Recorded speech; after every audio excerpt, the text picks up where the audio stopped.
यार दुनिया हमेशा सोचती है कि सत्ता और पावर का खेल सिर्फ मर्दों का है, लेकिन आज अगर आपको मैं ये बोलूं कि यार आज का ये सारा गेम 4 औरतें चला रही हैं तो शॉक मत होना। क्यों? क्योंकि उसमें सबसे पहला नाम है MI6 की चीफ, आज की चीफ ब्लेज मैत्रेवेली की। मैं बोलूं दुनिया की सबसे खतरनाक एजेंसी आज उसके हाथों में है और इंटेलिजेंस की दुनिया में नाम नहीं चलता यार, यहाँ चलती है परछाई। कैसे? आगे बताऊंगा।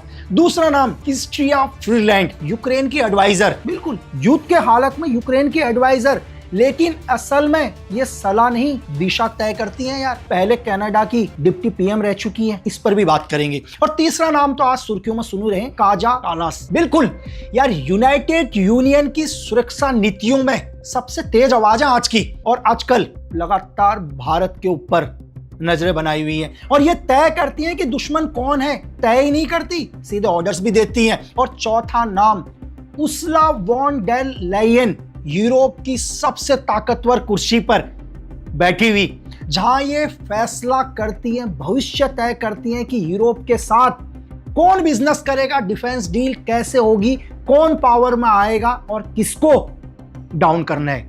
और भाई ये 4 नाम नहीं है, ये 4 सिस्टम है। और आपको एक बात बोलूं, जब भी सिस्टम चलता है तो दुनिया में युद्ध शुरू होने से पहले दिमाग कब्जे में आ जाता है।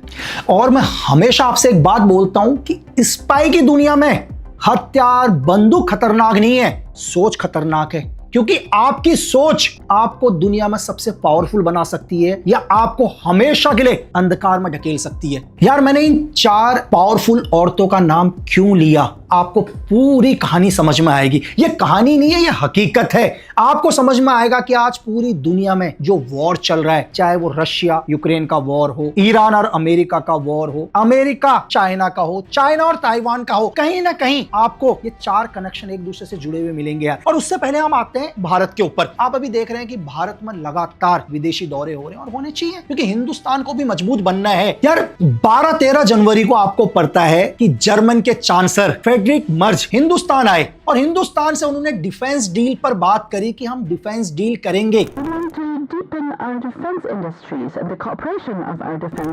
हिंदुस्तान को क्या बोला उन्होंने कि हम आपको पनडुब्बी देंगे और भी बहुत सारी चीजें। लेकिन अगर आप उनकी बात को ध्यान से सुनोगे, उनके इंटरव्यू को ध्यान से सुनोगे, तो उन्होंने क्या बोला कि ये डील हम आपसे इसलिए कर रहे हैं ताकि आप रशिया के ऊपर निर्भर ना रहो, रशिया से आपकी दूरियां हो। आप मेरी बात समझ रहे हैं? मतलब जर्मनी को हमारे साथ इसलिए डील करनी है ताकि हम रशिया से दूरियां बनाएं। अगर हम रशिया से दूरियां बनाते हैं तो इसमें जर्मनी को क्या फायदा होता है? ये सोचने वाली बात है यार। भारत हो या दुनिया का कोई भी देश हो, उसके लिए आत्मनिर्भर होना बहुत जरूरी है। हम कभी भी आप किसी के ऊपर निर्भर रहोगे तो जब भी दुनिया में आपको उसकी जरूरत पड़ेगी वो आपको ब्लैकमेल करेगा। आपको उसी के हिसाब से चलना पड़ेगा। सपोज करो कि आपके पास एक गाड़ी है, लेकिन गाड़ी का इंजन आप कहीं और से लेते हो। जब भी आपको उस गाड़ी को चलाना होगा, आप किसके ऊपर डिपेंड रहोगे? इंजन के ऊपर। अगर इंजन ही नहीं आएगा तो आपकी गाड़ी नहीं चलेगी ना यार। तो गाड़ी भी आपकी होनी चाहिए, इंजन भी आपका होना चाहिए, ताकि आप किसी के ऊपर निर्भर ना रह सको। और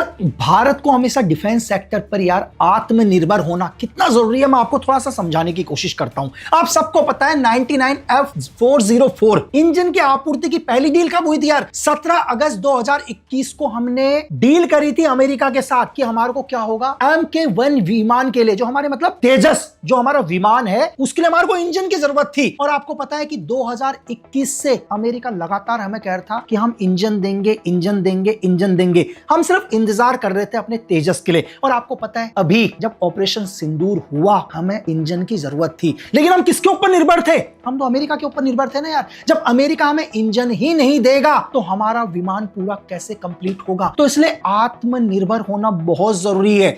और जब तक अमेरिका ने हमें वो इंजन नहीं दिए, हम सिर्फ उसी के ऊपर डिपेंड थे यार। और लेकिन आज हिंदुस्तान जिस रफ्तार से काम कर रहा है, उस रफ्तार से पूरी दुनिया देख रही है कि हिंदुस्तान खुद हर चीज बना लेगा यार।